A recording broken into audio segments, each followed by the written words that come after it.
L'Antéchrist, chez les musulmans, porte les noms de Ad-Dajjal, Messie trompeur, le grand trompeur, le Messie d'égarement et le borgne grand menteur. Il est décrit comme un jeune homme fort, aux jambes arquées, aux cheveux touffus et borgnes. Sur son front, les croyants pourront lire l'inscription mécréant. L'Antéchrist pourra guérir l'aveugle de naissance et le lépreux. Il fera croire qu'il est capable de ressusciter les morts, alors qu'en vérité, il pourra ressusciter qu'un jeune homme.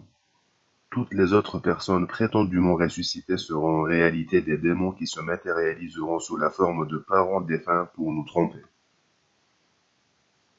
Un jeune musulman se rendra auprès de l'Antéchrist et s'exclamera: J'atteste que tu es le faux Messie dont le prophète avait parlé. L'Antéchrist dira alors: Que diriez-vous si je tuais cet homme et le ressuscitais? Douteriez-vous de la réalité de mon acte? Non, répondra l'assistance. L'Antéchrist ordonnera alors que ce jeune homme soit scié en deux. Il marchera entre les deux parties du corps, puis dira à celui-ci: Lève-toi, et le jeune homme ressuscitera. Crois-tu en moi maintenant? Lui dira-t-il. Je suis encore plus convaincu que tu es le menteur, répondra le jeune homme. L'Antéchrist venant de nouveau le tuer ne pourra plus le faire. Un miracle protégera le jeune homme. Alors l'Antéchrist le jettera dans son feu. Il est dit que cet homme sera l'un des plus grands martyrs. Si on comprend que l'Antéchrist sera soutenu par des démons qui lui apporteront une aide dans la tromperie, l'Antéchrist est l'homme qui est vraisemblablement ressemble le plus à Satan. Mais la tromperie de l'Antéchrist sera encore plus redoutable. Pour les musulmans, les démons sont de mauvais djinns. Le mot djinn en arabe est dérivé du verbe janna, qui signifie cacher ou dissimuler. Les hommes ne peuvent donc pas voir les djinns. Ils sont invisibles mais peuvent occasionnellement se matérialiser, prendre l'apparence d'humains ou d'animaux et devenir ainsi visibles. Ce qui distingue réellement les djinns des êtres humains sont leurs pouvoirs et leurs habilités diverses. Ils se déplacent beaucoup plus rapidement que les humains. Un djinn a pris l'engagement, devant le roi Salomon, d'apporter immédiatement le trône de la reine de Saba à Jérusalem. Imaginez un peu, quelqu'un capable de parcourir la distance Palestine-Yémen aller-retour dans la même journée, soit 2042 km x 2, donc 4084 km. C'est impossible. Les djinns possèdent donc le pouvoir de traverser de grandes distances en à peine quelques secondes. Iblis est le premier djinn, le père de tous les djinns, comme Adam est le père de tous les humains. Iblis, qu'on nomme également Satan, n'est pas présenté dans le Coran comme le maître de l'enfer, mais bien au contraire, comme l'un de ses habitants.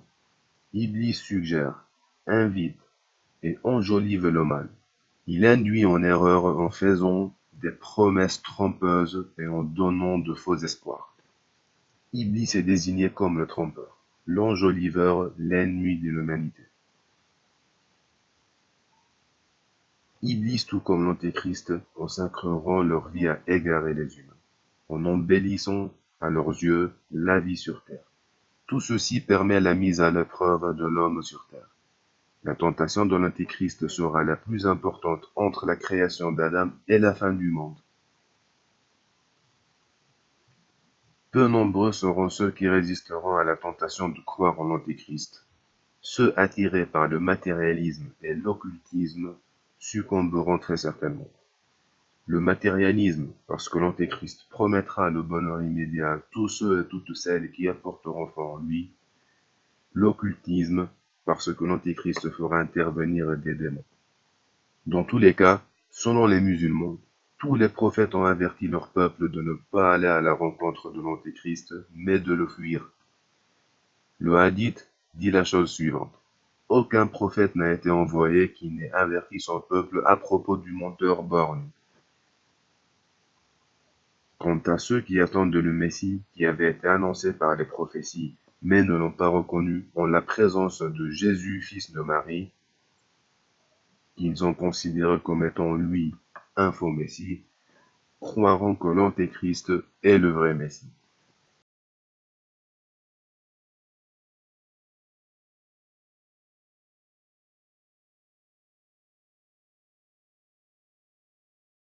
Ce mystère qui plane à l'entrée du campus du Mouffia, un phénomène inexpliqué qui sème l'inquiétude depuis quelques nuits.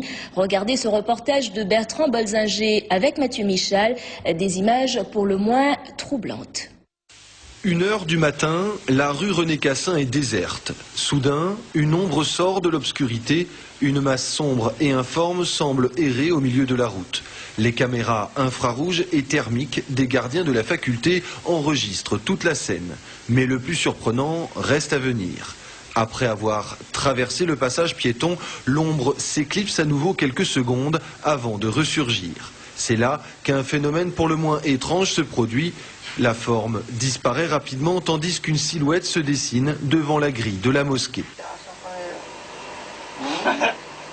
Un phénomène qui se reproduit plusieurs fois dans la nuit depuis 3 jours déjà, mais les gardiens n'ont rien observé à l'œil nu, seule la caméra révèle ce fait étrange. Un étudiant, témoin de la scène, n'en revient toujours pas. Franchement, je peux pas expliquer ce que c'est. Et quand toi tu es sorti, il n'y avait rien? Il n'y avait rien, absolument rien. Ça peut même pas être une personne, ni un chat, ni un chien. C'est quelque chose d'inexplicable. D'accord. Tu as peur de ça? Franchement, j'ai un peu peur parce que je sais pas ce que c'est exactement. Voilà, j'ai jamais vu ça et ça me fait peur. Tu crois à tout ce qui est esprit et tout ça? Je croyais pas vraiment avant, mais depuis que j'ai vu, je pense que je suis obligé de croire. Simple effet d'optique ou phénomène surnaturel, une chose est sûre, ces images ne laissent personne indifférent. Une énigme qui ne manquera pas de laisser libre cours aux imaginations les plus fertiles.